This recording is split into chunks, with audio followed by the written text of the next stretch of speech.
سلام، خوش اومدین به یه ویدیو بمب دیگه از کانال یوتیوب دلساز.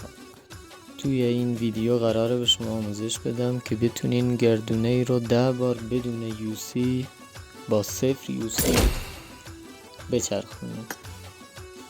همونطوری که توی تصویر میبینین برای چرخوندن این کرایت باید 230 یوسی یا همون 270 تا رو داشته باشیم که ما میخوایم اینو رایگان بچرخونیم. برای این کار لازمه از این پوینت های ریکال جمع آوری کنیم که چجوری اینا به دست میاد. این همون کارتیه که میتونین هر ایونتی رو، نه تنها ایونت شیر، هر ایونت دیگه رو 10 بار بچرخونیم.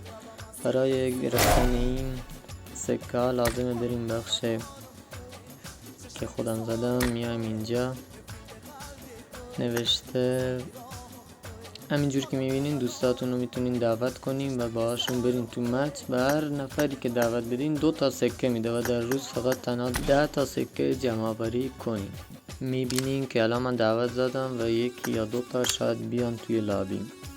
بله، اینم از این که میتونیم استارت کنیم و یه مچ بزنیم. 2 تا از این سکه ها میده که راحت میتونین هر گردونه ای رو 10 بار بچرخونید. و اینم بگم که لطفاً کانال رو سابسکرایب کنین، ویدیو رو لایک کنین، کامنت بذارین تا بتونم ویدیوها و آموزش‌های خفن دیگه رو واسهتون بذارم. رفقای گلی که اگه دوست داشتن چیکن فریاتون رو بدین که این بتل هم ببریم تا هلیکوپتر برسیم.